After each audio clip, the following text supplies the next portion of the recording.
And welcome back to part 3 of our roller coaster today. I want to say before I let you loose again, Joseph, that if people go to your book, they'll get all, because what we're doing today is more or less surfing on top of the whole thing. If they want the nitty-gritty details, oh man, you go into details that substantiates all these claims and speculations that we're doing today. They have to read the book. They just have to. There's so much fascinating, interesting stuff that leads to these conclusions. We're just hijacking the conclusions here today. So I'm saying this for the critical-minded person because they will find all sorts of objections because we can't provide them those platforms in a mere talk, right? So they have to be aware that they're there. This isn't like a light touch on these things. You're really going in depth to try to substantiate your case. But yes, we were talking about capstones, we were talking about a prison planet, we were talking about the personalities. So you can pick it up wherever you like. Well, you were asking about, did somebody put a cap on the Earth? And this is where I think it gets extremely interesting, because I've pointed out this analogy between this ancient war being a family feud, terribly destructive, and basically ending up with everybody more or less in the same position. The parallel with World War I in this respect is even more interesting. Because let's look at first the Treaty of Versailles. And I want to point people to the talk I gave at the Secret Space Program conference in 2015 in Bastrop, Texas, because I flesh out this idea for them a bit more. But if you look at the Treaty of Versailles, it does something very interesting. It creates in the Rhineland in Germany, it creates a demilitarized zone where the entire area of Germany west of the Rhine was to be completely demilitarized, and then the Allies were insistent that this demilitarized zone extend, I think it was either 25 or 30 kilometers east of the Rhine, with bridgeheads at Koblenz, Mainz, and so on, 3 bridgeheads. So in other words, what the Allies were trying to do, what the French and British were trying to do, was to make any future conflict with Germany, to push the German point of mobilization back behind the Rhine. And in effect, what they did was they created a quarantine around Germany. And a similar thing was done in the East, but in a different way. This was Clemenceau's cordon sanitaire, where France had created a bunch of alliances and treaty commitments with Romania and Poland and the Baltic states, with the idea of putting an eastern hedge around Germany and also the Soviet Union to prevent them from forming any sort of alliance. And of course, we see this playing out again today. The Molotov-Ribbentrop Pact was the ultimate end to that Versailles system. Now, it's interesting because if you go back to the ancient text, particularly the Slavonic text of the Book of Enoch, you find a similar idea given with the planet Earth itself. And there's a quarantine zone around the Earth, which, depending on the ancient texts that you consult, is defined either by the orbit of the moon or by the outermost planet in the solar system, which at the time that those ancient texts were written, the planet that was outermost that was known was, interestingly enough, Saturn. So in other words, you find this idea after this cosmic war, you find this idea that there is in fact some sort of de facto demilitarized zone around planet Earth. And again, the parallels here are just kind of eerie. What I find interesting in this respect is that if you take the tradition that this quarantine zone is at the orbit of the moon, or as the text of Enoch puts it, under the sphere of the moon. Wow. Yeah, that's exactly what it says. In other words, it's just like the Treaty of Versailles. It's picking an astronomically well-known, well-defined boundary, just like the Rhine River. It's picking a well-known, well-defined boundary for this quarantine zone. Well, it's interesting because the moon has often been suspected as being kind of a forward base for whomever, that's visiting the Earth. And it's interesting that you have this tradition of this quarantine zone. So I think... hang on. We have to say also that in ancient mythology, the moon has an interesting place for humans.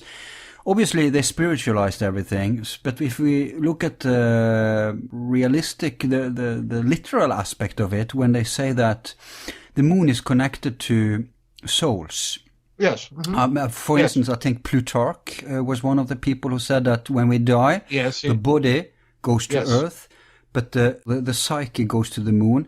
In Gurdjieff, he said that the moon was consuming souls, and I think Blavatsky in Theosophy, they claimed that the moon was a dead planet, poisonous. Yeah, well, this is precisely what I'm referring to, because you have the idea of the abode of the blessed after death, being beneath the sphere of the moon, and this is even picked up by Tertullian, an early Christian writer.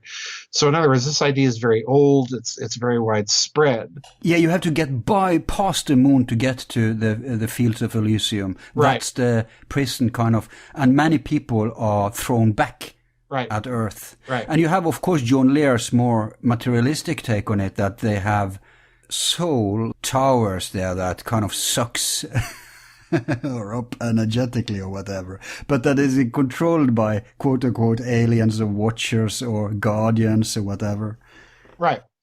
It's a very, very old tradition, and I think it's a remnant really of this war and the possibility that there's a treaty involved. And the reason I say that is, as I pointed out in Bastrop, it's very intriguing, this idea or this possibility that there's a treaty. Why? Because when we first sent out our interplanetary probes beyond the moon, what did they all say? They all carried a little plaque saying, "We're coming in peace." Well, why is it necessary to announce that?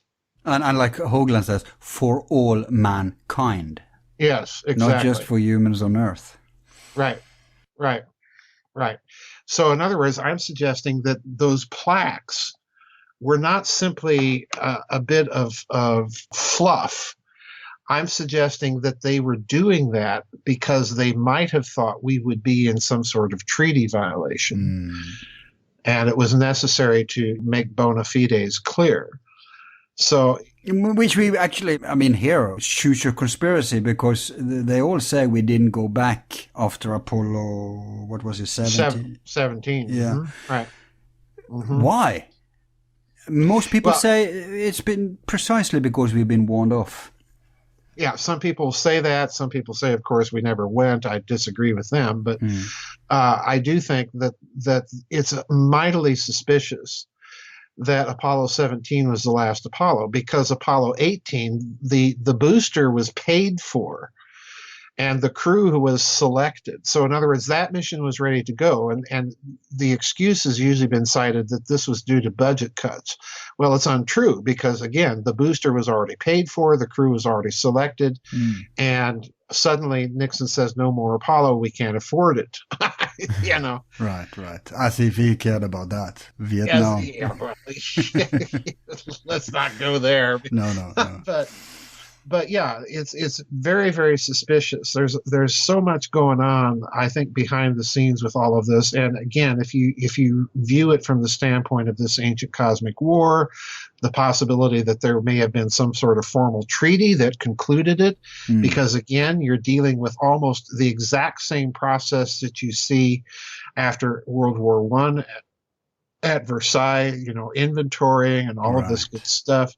And incidentally, what does Versailles do? Well, Versailles prohibits the Germans from producing certain types of weapons that the French take away the car keys from the adolescents and ground them. Yeah, take away the car keys. Well, how are they going to enforce that? Well, they're going to enforce it by putting in a system of not only military attaches to go around and visit all the German armaments plants, but they're going to put into place a system of spies to make sure that the Germans are complying, even when supposedly the Allies aren't watching. Well, what are the watchers?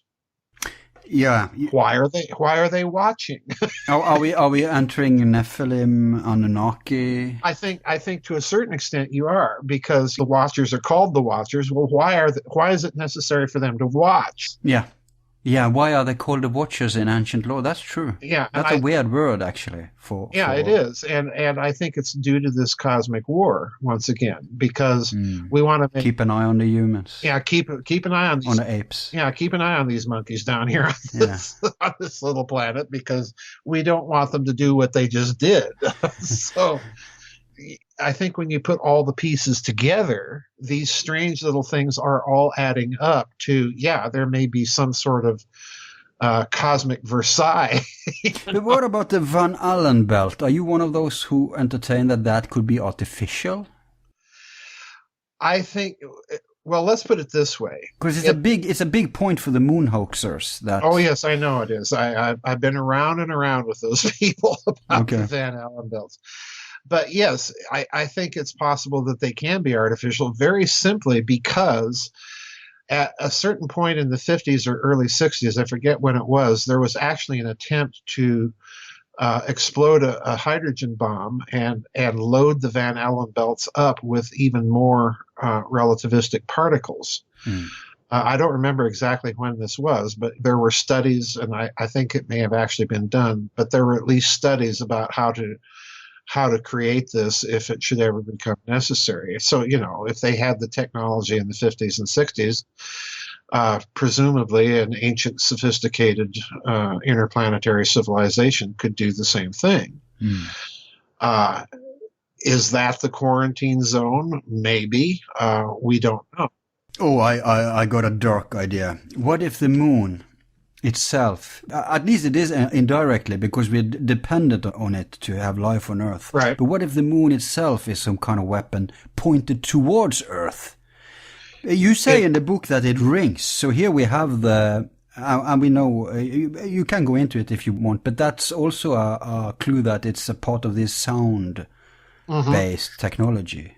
Well, it would, if it's hollow, it's going to ring. If it's any sort of differentiated structure inside of it, in other words, the center of the moon is more dense than the outer part. If it's any sort of structure like that, it's going to have a certain ringing capability, whether it's hollow or not.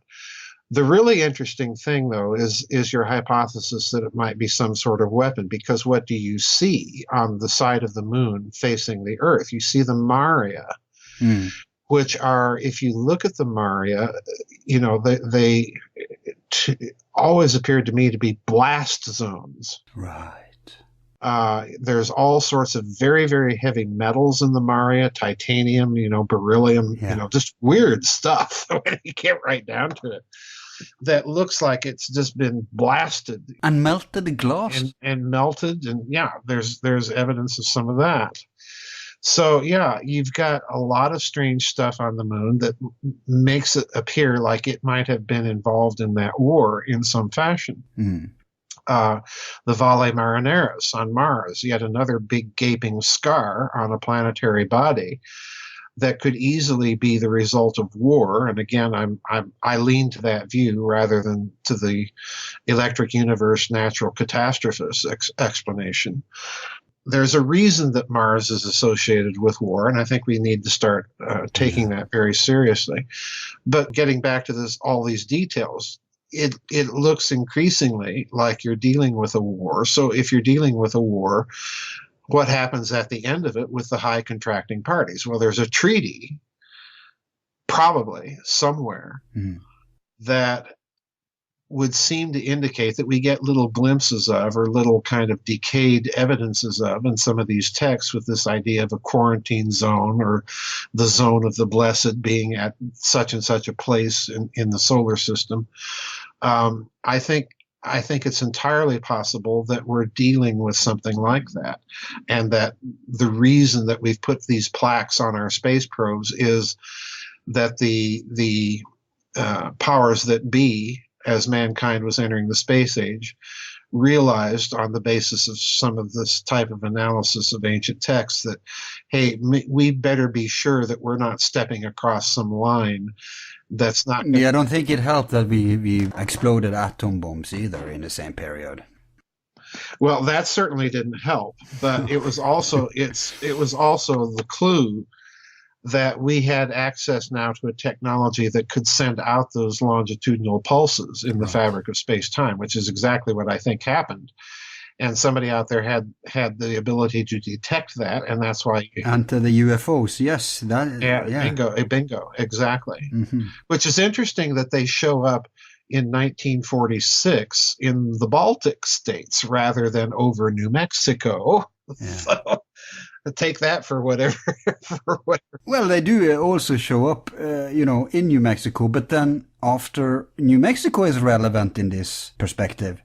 Well, what I'm getting at. Yeah, no, I'm saying they pop up all over the place where we have huge dangerous weapons.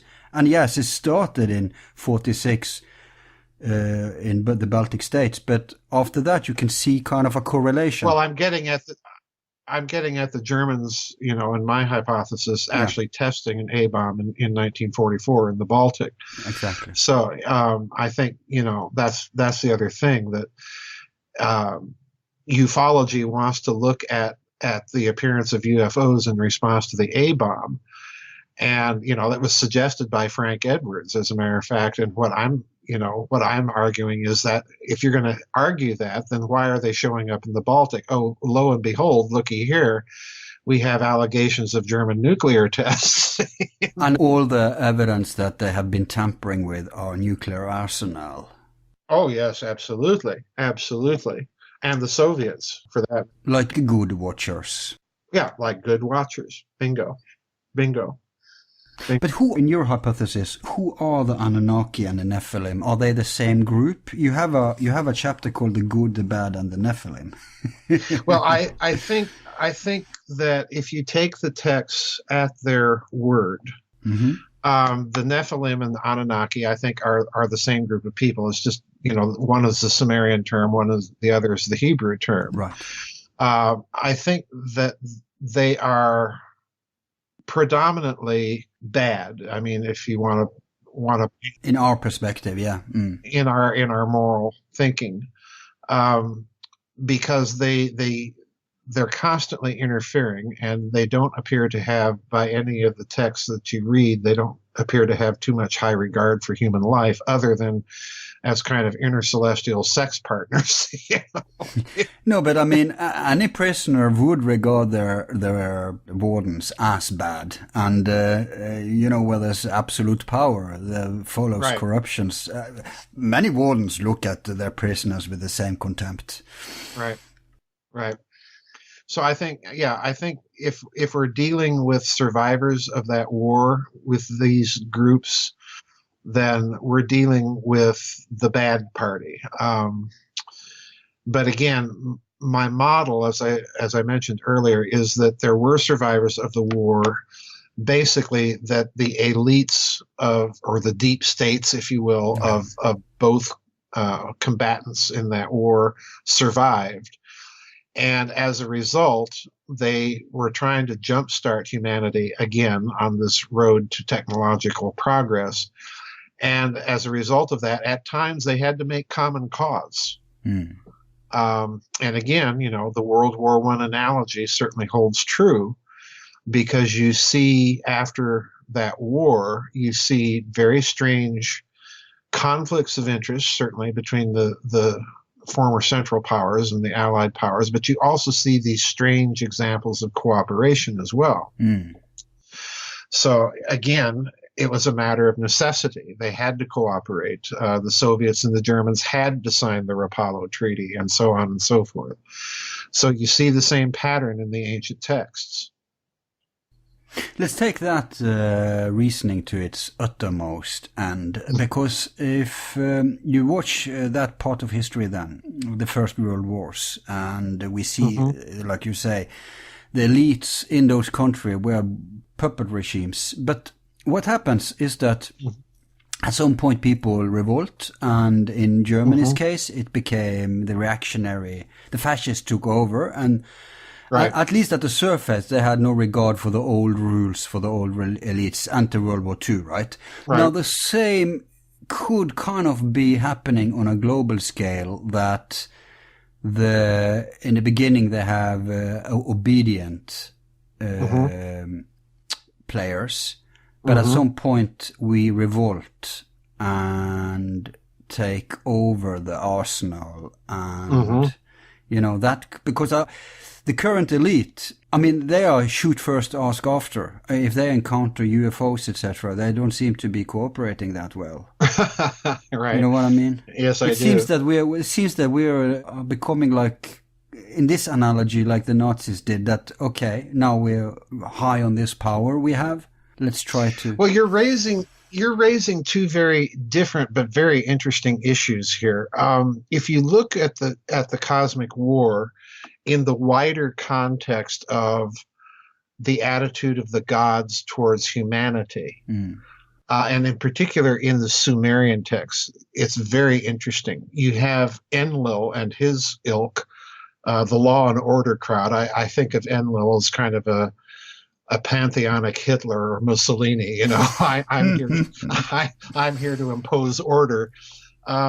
If you look at the attitude of Enlil toward humanity is just simply making too much noise. This is actually what the text states. So he decides to wipe them out. Tower of Babel? Yeah, precise. And then you have Enki, kind of the Loki character, the trickster. Good old Enki. And he's the one that is trying to plead for humanity. So in other words, as a backdrop to this cosmic pantheonic war, you also have humanity is kind of itself the battleground on which it's fought and over which it's fought. Well, let's turn. Yeah, it's like, okay, we beat them. What should we do with them? Should we kill them off? Yeah, yeah, exactly. Or should we let them go on in a constrained area? Yeah. So let's look at modern times. And you mentioned the UFO issue and shooting at UFOs.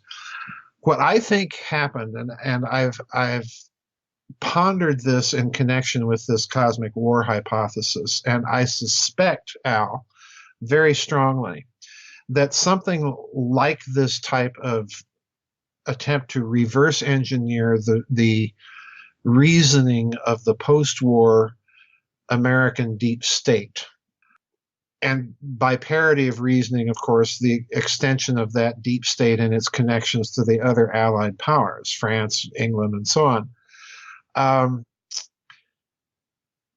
If you look at their behavior toward the UFO issue, it's very paradoxical. You've got Truman's shoot-down order in 1952, when clearly nobody had the technology to stand up to these things.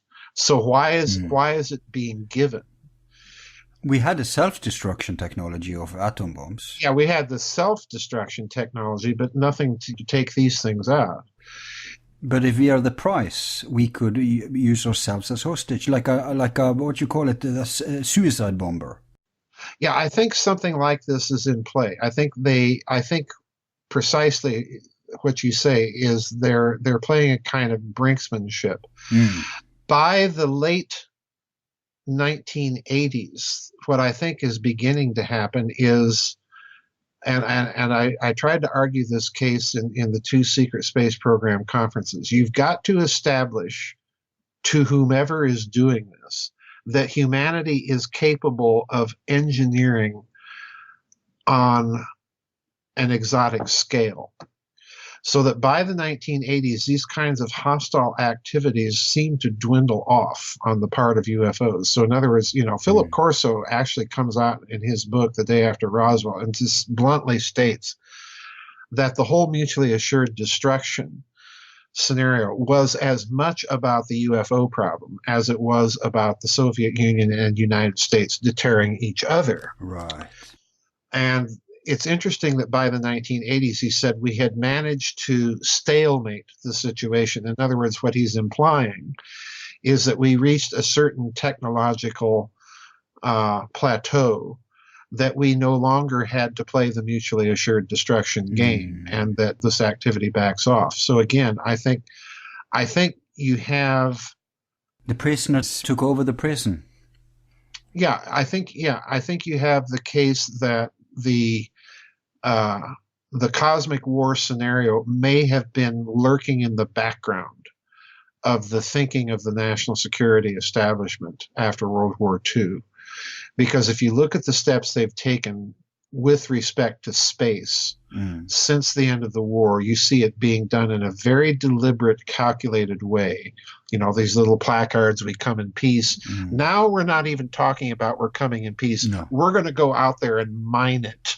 Not just mine it, we're also talking about killing off potential non-terrestrial beings. Right. That meme is being planted into us. Fear them.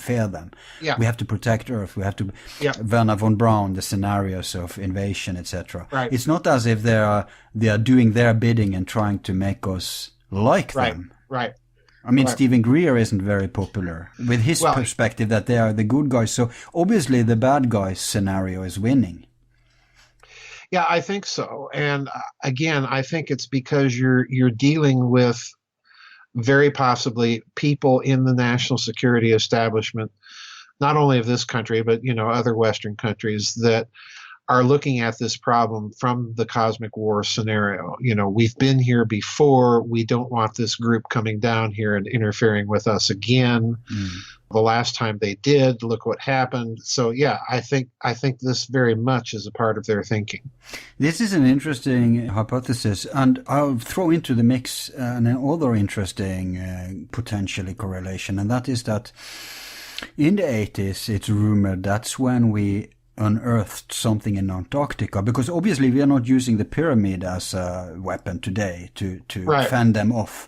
Right. And I'm not even saying that it has to be a pyramid in Antarctica, but if we found some ancient thing that can be used as a weapon, that could put us in the front seat again. You know what I mean? Well, look, Antarctica, I strongly suspect, Al, that there's something about Antarctica that is not being told. I strongly suspect that it is your scenario that they found something down there. I think this may have been even possibly found, or indications of it found, even with that Nazi expedition before World War II. Because the whole post-war development in Antarctica, beginning with Operation High Jump and all of the strangeness surrounding that. And then you have just in recent year and a half, you've had the Secretary of State, the American Secretary of State, go to Antarctica in the middle of one of the most hotly contested elections in American history. Astronauts, an Apollo astronaut, the Patriarch of Moscow. Yeah. Hey, I want to go down this road next time, okay? With connected to your Antarctica book.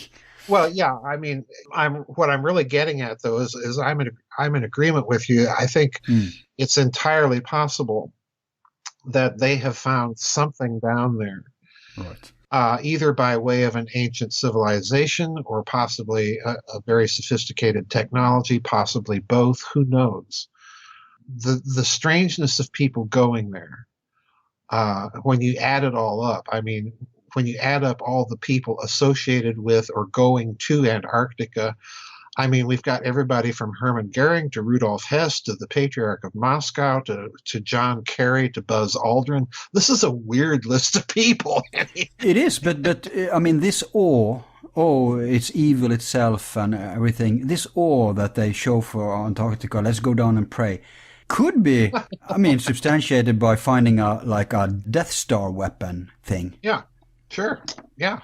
Destiny changing thing. That should, I mean, it's the kids who's played with matches stumbling over an atom bomb. That Yeah. would be, mind blowing. Yeah. And put a grave seriousness to our existence.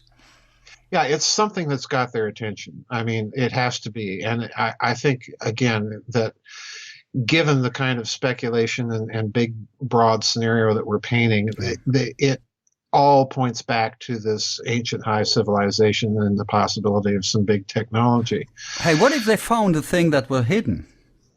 That, again, that could be. There was a story out, Al, on the internet. I think it was put out by Sorcha Falls, so take it with a big, huge bag of salt. But there was this story about 2 years ago that the reason the Patriarch of Moscow went down there was that the Saudis, of all people, had dug up something as they're, rebuilding the Grand Mosque in Mecca, that they had dug up something, and it so alarmed them that they didn't know what to do about it. So, well, let's take it to the big Christian patriarch who supposedly took it on a Russian ship down to Antarctica, and then, according to the story, performed ancient rituals over it. Well, I don't know. I suspect that the truth is they found something in Antarctica, but could it have been one of these lost technologies from that time period? Yes, and here's why. If you look at Antarctica, most people think that continent was at one time a temperate climate, because there are flora and fauna that are locked under the ice. And the other thing about Antarctica is that it appears to have slid to its current position in some sort of global catastrophe. Well, that could be the case too. We've been talking about exploded planets and damage to the solar system. And finally, Antarctica, if you stop and think about it, is the place on planet Earth that best fits the basic description of Atlantis. Why? Well, it's an entire continent that's literally underwater. It's under lots of ice. So and something put it there very suddenly. Yeah, and something put it there very suddenly. You have fossilized trees and everything. But the point is if this was once an inhabited continent, it would have been possible that it was in that state during that war or after. Yeah. And therefore, if you're taking inventory and hiding things, that would be possibly one place you'd hide them. So exactly. And also there's ancient texts claiming that in the Golden Age, the Earth wasn't tilted, but that during the fall, it tilted. And a tilt would be like a soft result of this cosmic catastrophe that havocked much more the other planets. Sure, absolutely. So, again, we're speculating, but in such a way that all of the context fits. So again, I have no difficulty. In fact, my gut suspicion, Al, is precisely that they found something there. And it's either profoundly old and sophisticated, or it's profoundly sophisticated and off-world, possibly both. And they're just not talking. Yeah, you mentioned the Saudis, those bastard Satanists, but they have this stone that they're worshipping. That's from outer space, isn't it? Yeah, the Kaaba. Yeah. Yeah. Yeah, it's rumored to be a meteorite. Right. The only Westerner that has ever seen it, I forget what his name was, a British guy that pretended to be a Muslim and made the Hajj and actually got close enough to pull the wrapping back and take a look at it. But yeah, it supposedly is a meteorite, but in Islamic tradition, it's also, in some versions of it, as I recall, it's also the foundation stone of the world. Wow. And, what better way to hide one of these ancient things than to make it a object of religious veneration that no one could look at? Yeah, but that would have happened anyway, Yeah. Any ancient technology, when the technology paradigm is gone, will be treated with classic. It's like the cargo cults, right? Right, exactly. exactly. But before we're closing shop, we have been promising them that we're going to go into some of the personalities of this ancient drama. Do you still have those fresh in mind that you can give us an account Well, of? yeah, I think you're dealing here. I already mentioned Enlil and Enki. Yeah. I think if you're looking at the two factions in that cosmic war, you're dealing with two factions that are utterly divided as to their attitude toward humanity. Does the text say anything about why they hated each other so much? Again, I think it has to do with humanity. Okay, There's so it wasn't like someone raped someone else and no, stuff no, like that, no. family feud. Okay. It's two things that the texts are talking about in terms of the casus belli. Number one is humanity itself. One faction wants simply to wipe it out, and Enki wants to save it. The other casus belli is precisely who gets to control the tablets of destinies. In other words, who has the right to use them. And so the war is literally fought not only by these things, but over these things. And I'm willing to go so far as to say that there may be some sort of connection between those two things. In other words, humanity may be tied up in some very deep way with the tablets of destinies. We certainly get that idea from the religious traditions of the area, Islam and Christianity in particular, where you have this idea that the devil revolted against God because he was disgusted at the creation of humanity. So that's very And the strong. Gnostic talk about the demiurge.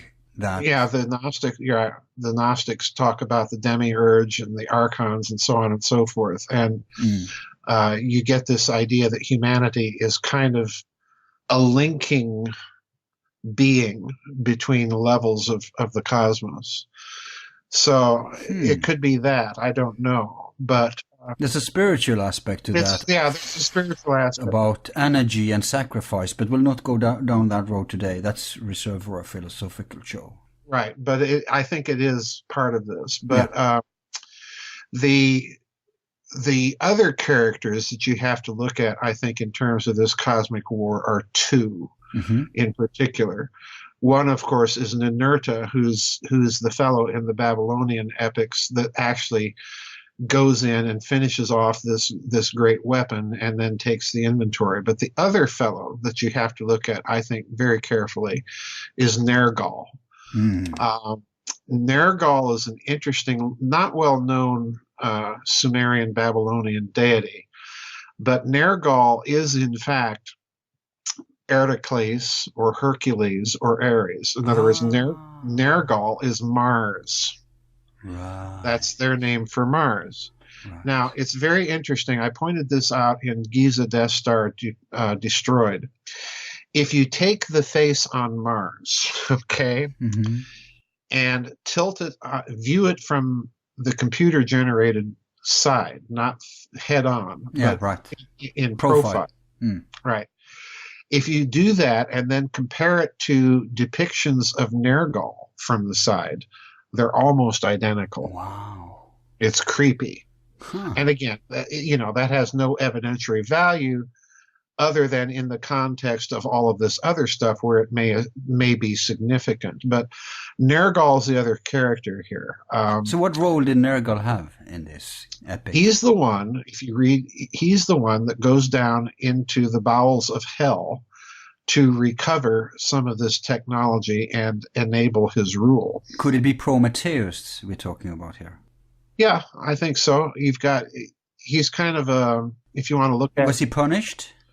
No, but he is kind of he's kind of a proto-Prometheus, a quasi-Lucifer type character. He's very weird, but very, obviously with his association to Mars, very warlike. So it's those four deities. And then, of course, Tiamat. You've got Tiamat, her aide-de-camp, so to speak, a fellow by the name of Kingu, and she's battling Marduk. So in other words, if you line it all up, on the one side, it appears that you have Marduk to give him the Egyptian name Ra. Okay, I'm with you. Enki, Ninurta, and then on the other side you have Enki would be Tooth, right? Or Hermes. Enki would be Tahuta. Yeah, could be Tahuta or Hermes. On the other side you have Enlil, Tiamat, and the Law and Order crowd. Order crowd is those I would brand mark immediately as the bad guys. Yes. Well, Enlil is just I don't even want to get started, but anyway, no, come on, yeah, come on. Those are the no that's okay. No, those are the main characters insofar as you're dealing with the Sumerian texts. But Enlil and that crowd was those who was originally in power, right? Right. And did the other crowd revolt against them?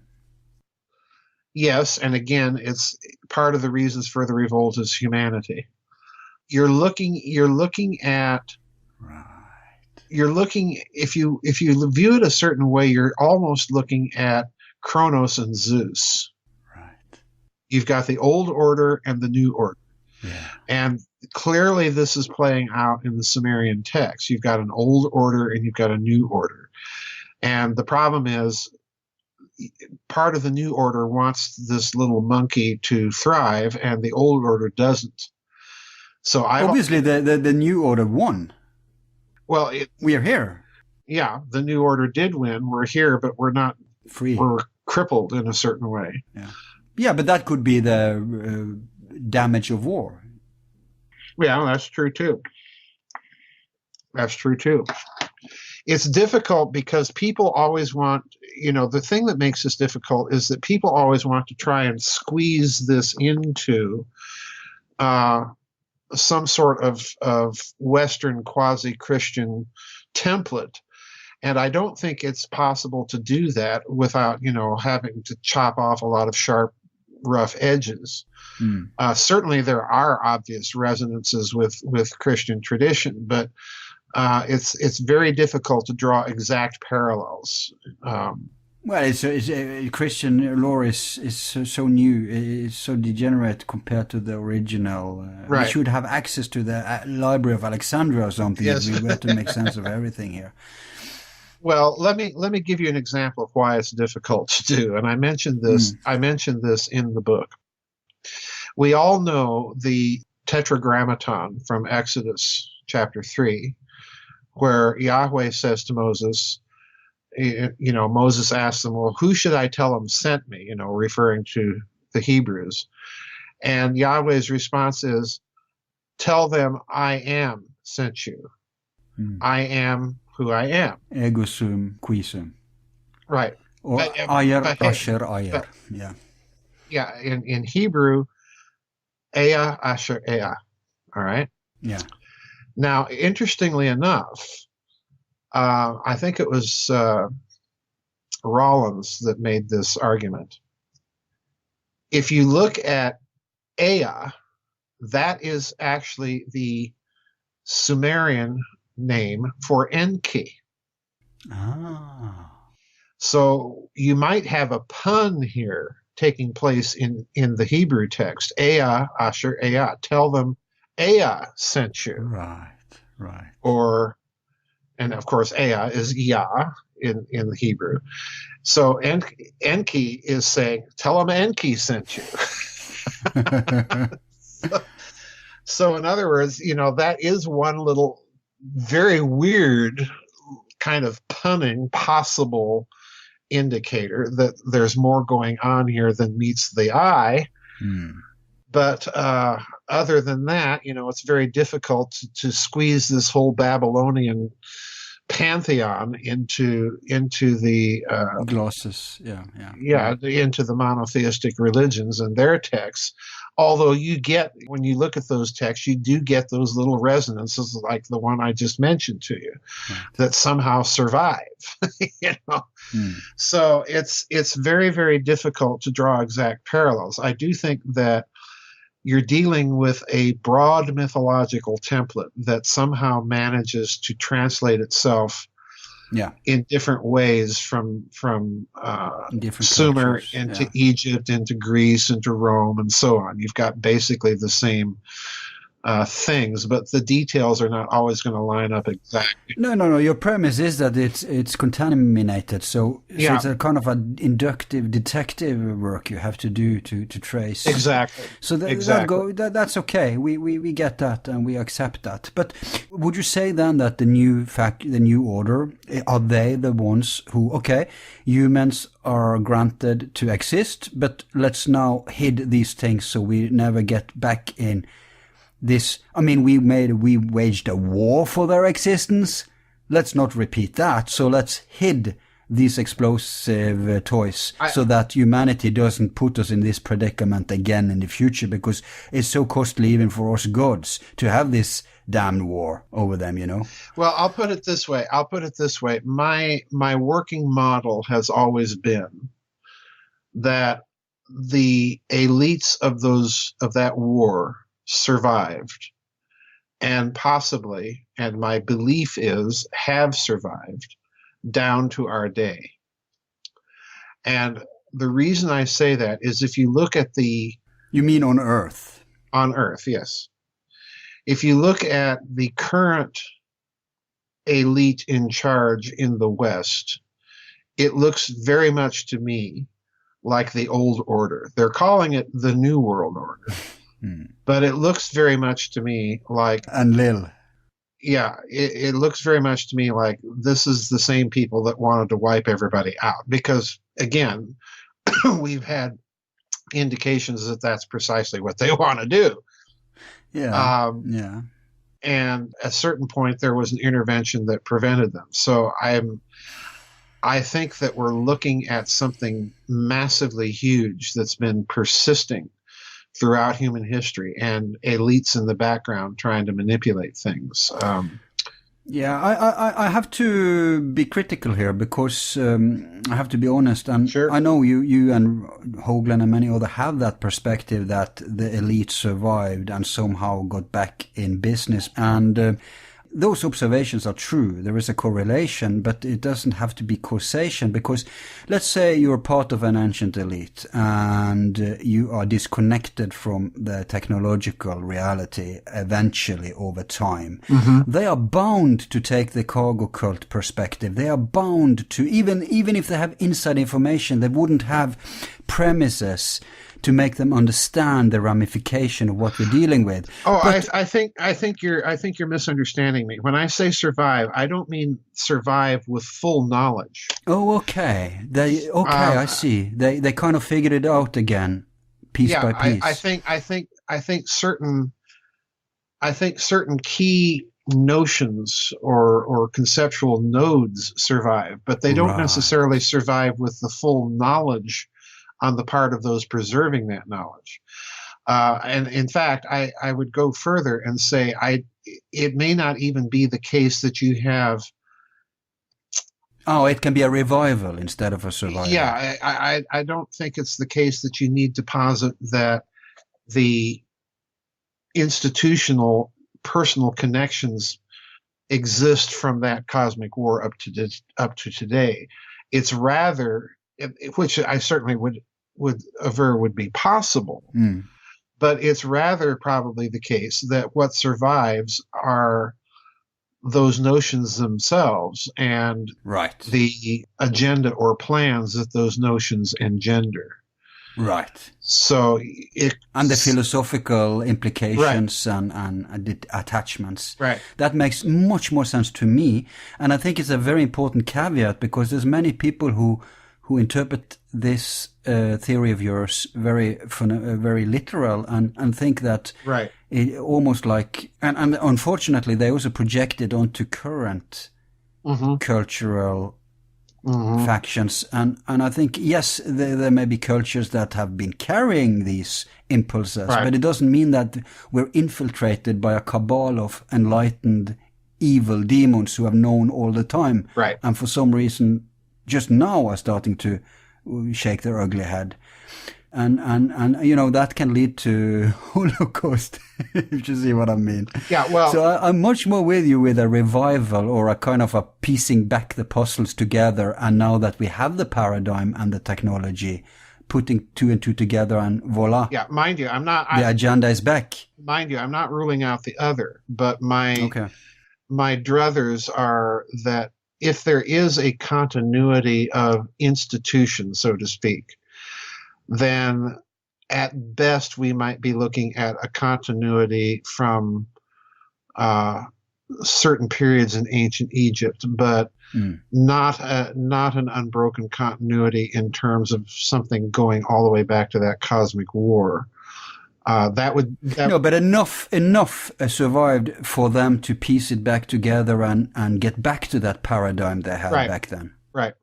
Right. If you look at, and I discussed this a bit in Giza Death Star Destroyed. If you look at some of the Masonic charges, for example, from the 17th century, you find this idea that we're going to try and piece this back together. It is interesting that the Masons have been very closely affiliated with NASA. Oh yes, as has the Nazis. Yes, yeah, exactly. Both groups are suspects in this scenario. Oh yes, absolutely, and you know Hoagland brings that out very, very well in his books, particularly in Dark Mission. This idea that you have basically three factions within NASA, two of them being the Masons and the Nazis. Yeah, I've been always critical to the magicians, and he actually agreed with me when I launched that criticism. Because my point is that the magicians are, first of all, they really are just a handful. They didn't wield that much power. And second of all, they could be, in many ways, regarded as a fringe or an extension of the Masons. Yeah. And them Nazis, actually. Yeah, both of them. So, yeah. So, but I think the two big ones are the Nazis and the Masons as far as NASA goes. Yeah, I agree. But again, you know, when you're dealing with the Masons, again, you're dealing with a group that, if you examine their formal charges, they have this idea very clearly stated that, you know, we're trying to recover, we're trying to turn the stream and recover this antediluvian knowledge. Yeah, but the same can be said for the Nazis. Yeah, but in a different way. The Nazis are not trying to do it as a secret society with initiations and so on. Really? Have you heard about Himmler? Yeah, but Himmler doesn't represent all of the Nazis. Come on, you know me. I've written about Himmler and the SS, but they're not. Himmler and the SS aren't the whole show. I think you're dealing there with a much more complex phenomenon. Masonry is much more homogeneous, I think, in that respect. Oh yeah, Masonry has a lineage. Right. It seems to me in this perspective that the Nazis kind of discovered this thing and put their own spin on it. Right, exactly. Their own purposes. But getting back to the ancients, I don't want to leave before we decode it a little further. So do we have anything in the texts that indicate that they did reconcile? You mean these two groups? Yeah, the warring parties. I mean, there was some kind of truce, obviously, and some kind of deal, but didn't one triumph over the other? And well, in terms of the war, yes, but I don't think in terms of ancient texts that you're looking for, or that you can actually say that there were reconciliations. I think what you do see, if you take that model and look at history from that perspective, you see certain periods in history where it appears, and again, I want to underline that word appears, that they made common cause for a while because they had to. And then there are other periods of history where you see deep fissures appearing between the two. And I'm thinking if you're wanting periods of history where I would argue this case, I would look at Egypt, particularly the Pharaoh Akhenaten.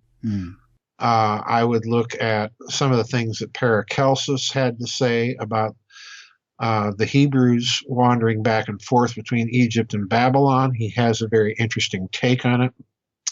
I would look to the Middle Ages when you find the rise of the crusading orders, in particular the Templars and the Teutonic Knights. Right. So I think it's clearest in the Middle Ages when you start to see the fissures appearing. In Bosley's version of the origins to some of these factions, and even in the Nazi lore itself, they say that Teutonics, there could be a connection there, that are more like the Masons than we think in terms of being a survival, because obviously there were no such thing as a Nazi before Hitler, but the origins to the Nazis could be a group in the know too. Oh yes, absolutely. I think that's always lurking in the background of the Nazis. The Tula Gesellschaft being the most clear and famous example, but what Bosley is onto is actually coming out of a book by Paul Winkler called The 1,000-Year-Old Conspiracy, that he connects all of that to the founding of the Teutonic Knights with Konrad von Salza and the Emperor Frederick II. And the Templars did discover stuff, we know that. Oh yes, absolutely. Absolutely they did. I want to have you on for a show on your book Hermetica at some point too. Sure. Yeah, I think the Templars probably knew stuff before they even went there, and simply discovered things that confirm some of the stuff that they already. No, they didn't stumble over. No, they didn't. No, they didn't. No, they certainly didn't stumble. No, that whole story ain't gonna wash. They were obsessed, man. They were obsessed. Well, they were. Yes, absolutely. But I think a case can be made that the Templars are representing a body of knowledge that manages to survive in some of the old Roman senatorial families that were connected with, the Lateran bureaucracy surrounding the papacy. And in fact, both the Masons and the Nazis could be a split off from that one line. Possibly. Two different takes on. But I rather suspect that there's more going on. And let me emphasize, I'm speculating here because you're forcing me into areas that I have not written about, but that I've suspected for a long time. Yeah. And that is, again, you have the founding of the Templars, and then you have the founding of the Teutonic Knights. And I suspect that those two are related events, but that they're not coming out of the same motivation. In other words, I think there is a clear case that you have two very different elites, because in the case of the Templars, of course, you have Bernard of Clairvaux hanging around in the background with them. And in the case of the Teutonic Knights, you've got people like Konrad von Salza and Frederick II, who are anything but, good ecclesiastical churchmen. So there's something very different at work in each of those two orders. And I suspect they are related in their foundings. Yeah. I talked with a grandmaster, not the grandmaster, but a grandmaster of the Teutonic Knights back in Germany many years ago, and he claimed himself that there was a relation to the Templars. I mean, that was part of their official narrative. Right. Today. Yeah, there is an official narrative, but when I say related, I'm suspecting that the Teutonic Knights are a reaction to something that they are not.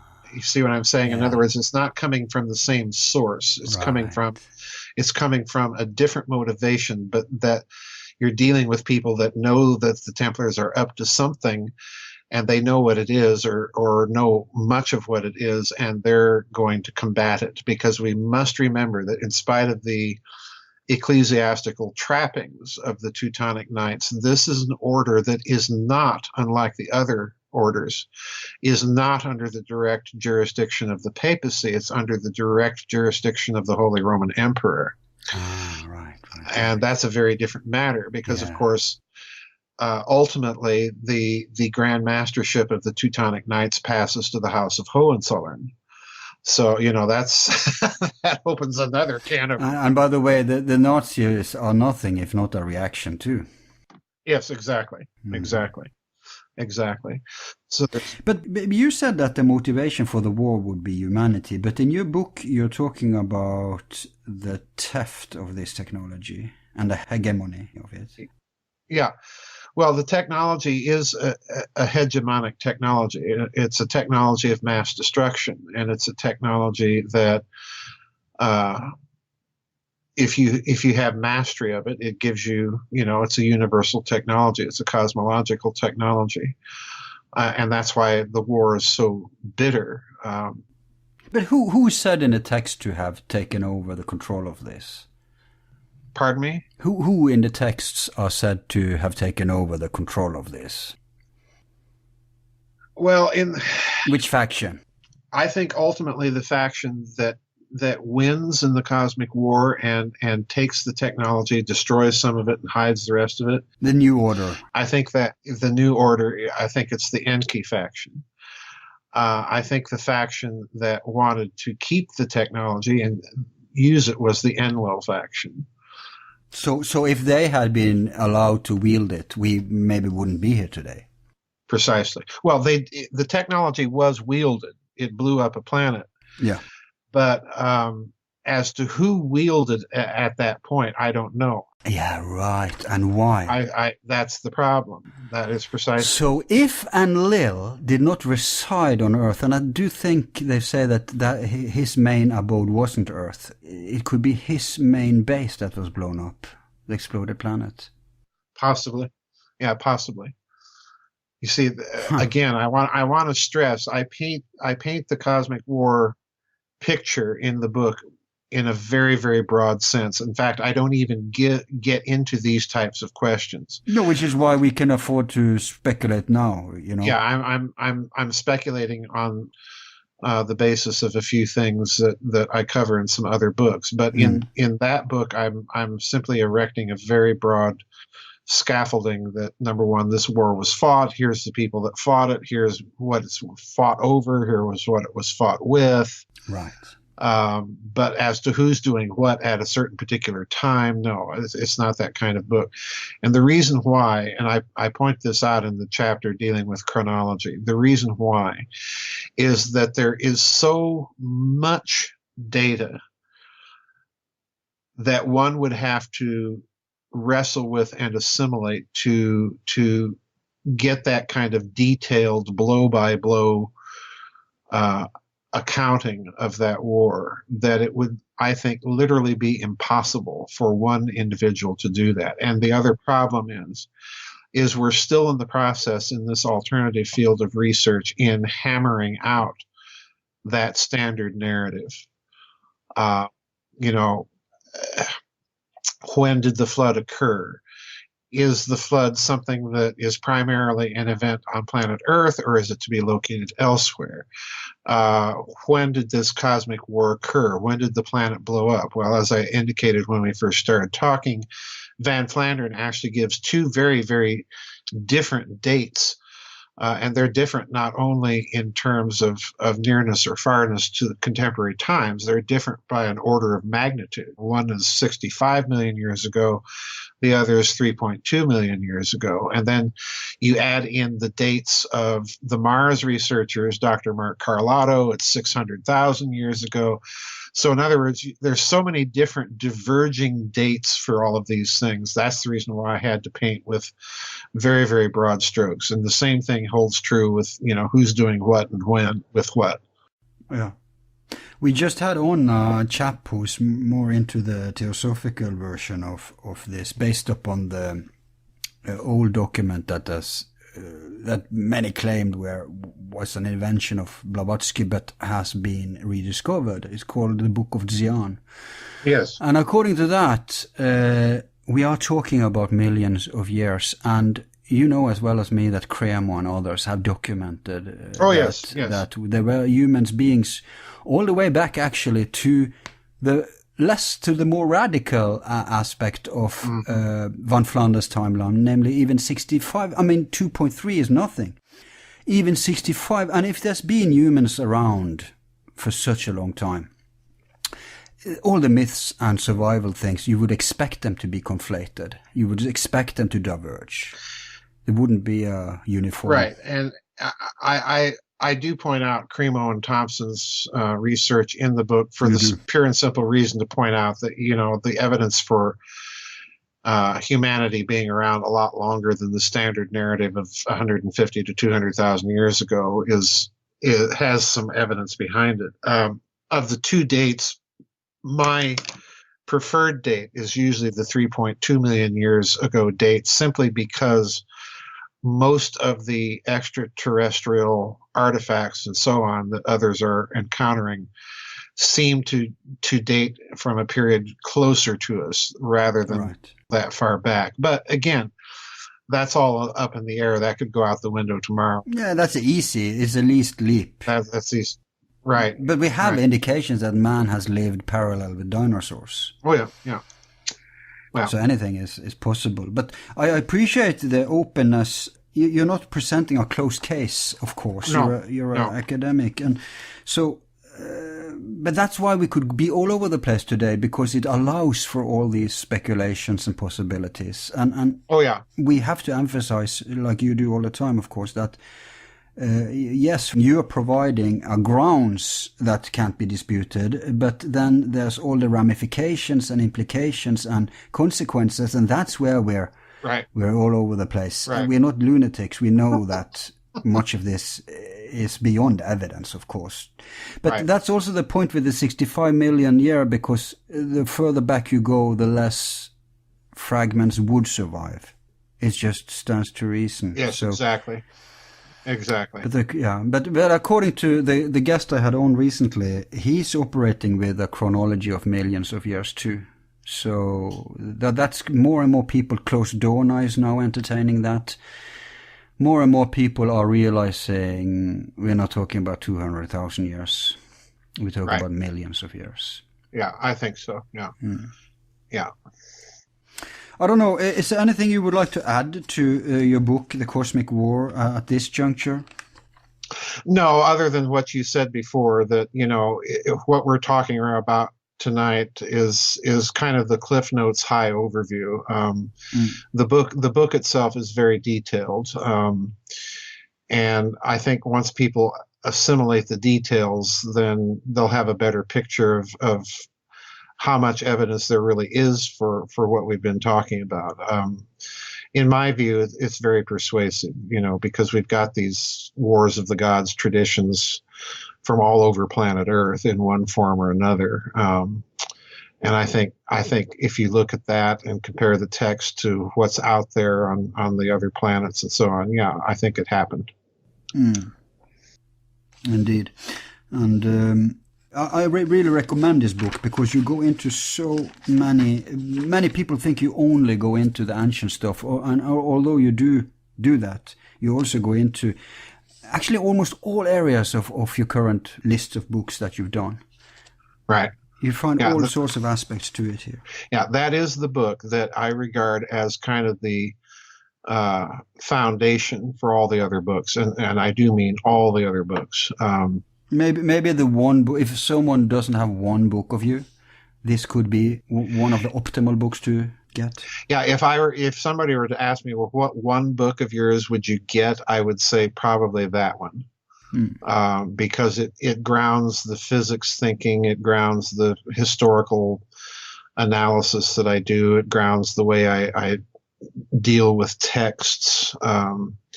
It gives you an overview not only of that hypothesis, but the way I think.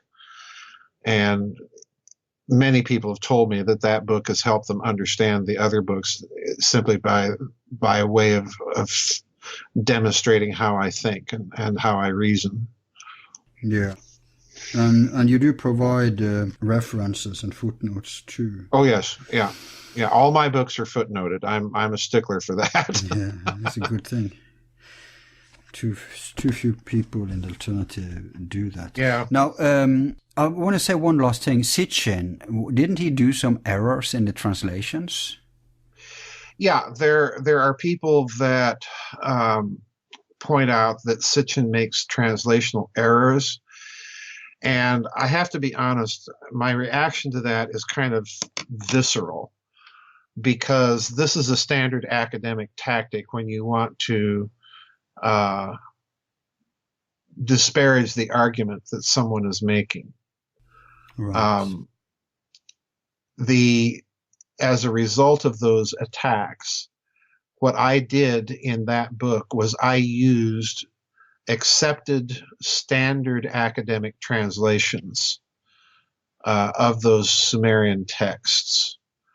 I did not use Sitchin's translations, and the reason why is I wanted to demonstrate that even with standard academic translations of those texts, you can still argue the case that these texts are talking about something very sophisticated in the best language that they had available. So if you want to quibble about translations, then you can quibble with Stephanie Daly and Jakobsen and some of the other people that have translated these texts besides Sitchin.